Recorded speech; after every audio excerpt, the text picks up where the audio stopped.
Chapter 1. The Man Who Watched. Every evening at exactly 6:15, the black sedan stopped across the street from the small roadside restaurant. The driver never got out. He simply sat inside, watching through the tinted window. His name was Adrian Cole, a wealthy investor known for precision, control, and distance. People describe him as a man who never wasted attention on anything without purpose. Yet for 3 weeks, he had returned to the same spot, watching the same waitress. Her name was Mara. She moved differently from the others. While the other staff rushed between tables with forced smiles, Mara worked with quiet patience. She never rushed a customer, even when the manager scolded her. She packed leftovers carefully, wrapping them as if they were gifts. Tonight was no different. A customer waved dismissively and pushed away a half-eaten meal. Mara nodded, thanked him softly, and carried the plate away. Instead of throwing the food into the waste bin, she placed it into a clean container she had hidden beneath the counter. Adrian leaned forward slightly. That small act had been the beginning of his curiosity. When Mara's shift ended, she removed her apron, collected a plastic bag, and walked down a narrow path behind the restaurant. Adrian hesitated only a moment before stepping out of his car and following at a distance. The path led away from the bright city road into an area of old buildings and cracked walls. No streetlights, no noise, just silence and dust. Mara stopped at a rusted metal door. She knocked twice in a pattern: tap, pause, tap. The door opened slightly. A small boy peeked out. Adrian froze where he stood. Mara handed the food to the child, knelt, and gently touched his face. He smiled, the kind of smile that belonged to someone who had learned not to expect much.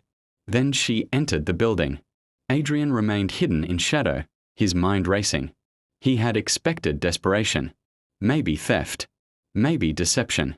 Instead, he had found something else: sacrifice. For a man who had built his fortune by predicting people's motives, this was unfamiliar territory. He returned to his car slowly, but he did not drive away immediately. His eyes remained fixed on the dark doorway. For the first time in years, Adrian felt a question he could not answer. Why would someone with so little still give? And why did it disturb him so deeply? He did not know that his quiet observation was about to change far more than Mara's life. It would change his own. Chapter 2. The Hidden Burden. The next evening, Adrian returned earlier than usual. He entered the restaurant this time, choosing a table near the back where he could observe without drawing attention. Mara greeted him politely but without curiosity. To her, he was simply another customer. He ordered a meal he did not intend to eat. From his seat, he watched her routine carefully. She drank no water during her shift. She never tasted food. She counted coins from her tips twice before placing them into her pocket. When the restaurant entered near closing time, Mara quietly approached the manager. "Please, may I take what remains?" she asked. The manager frowned. "You always ask. Why?" She lowered her gaze. It would be wasted otherwise. After a moment of irritation, he waved his hand dismissively. "Take it and go." Adrian noticed something then: relief. Not gratitude. Not happiness. Relief. When her shift ended, he followed again. This time he watched more closely. The building she entered was not abandoned. It was occupied by several struggling families. Through a broken window, Adrian saw Mara feeding not just the boy, but an elderly woman lying on a thin mattress. The boy laughed as he ate. The woman struggled even to sit. Adrian's breath slowed. This was not charity. This was survival. He left without revealing himself. But something had shifted inside him. Numbers and investments had always obeyed logic. Human sacrifice did not.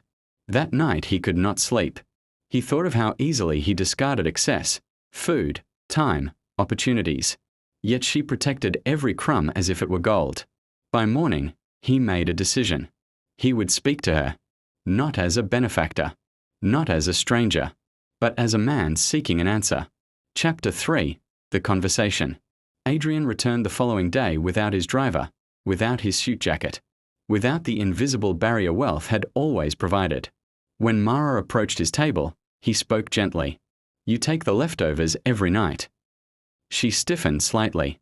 Is there a problem, sir? No, he replied. I wanted to understand. Silence stretched between them. For a moment she considered refusing. But exhaustion weakened caution. My mother cannot work, she said quietly. My brother cannot earn. So I do. He nodded. Why not ask for help? She smiled faintly, a tired smile. Because help often comes with a price. Adrian had no response. For the first time in years, words felt inadequate. He left without finishing his meal. But this time, he did not follow her. Instead, he returned the next evening with groceries. And that was when everything changed. Chapter 4, The Offer. Mara refused the groceries at first. I cannot accept this, she said firmly. Adrian expected gratitude. Instead, he found pride. I am not offering charity, he replied. I am offering opportunity. He told her about a training program he funded. One that could provide stable work, education, medical assistance. She listened carefully. Why me? She asked.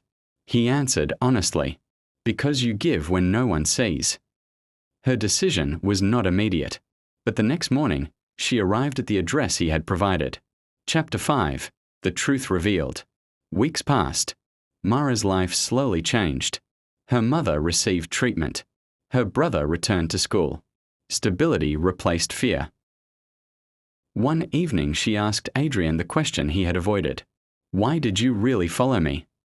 He paused before answering. Because I once believed people only act for gain, he admitted. You proved me wrong. He revealed something then, a childhood marked by abandonment and hunger. Wealth had protected him from ever feeling powerless again. But watching her sacrifice had reopened something long buried. Empathy. Chapter 6, The Cycle of Kindness. Months later, Mara no longer worked at the restaurant. She now managed a small community kitchen funded quietly by Adrian. Every evening, meals were prepared not for profit, but for dignity. Adrian still visited sometimes, but he no longer watched from shadows. He served beside her. One night, a young boy knocked on the kitchen door. Hungry, afraid. Mara handed him food exactly as she once had. Adrian understood then. Kindness does not end when it is received. It multiplies. And sometimes, the person who thinks he is saving another is the one being saved.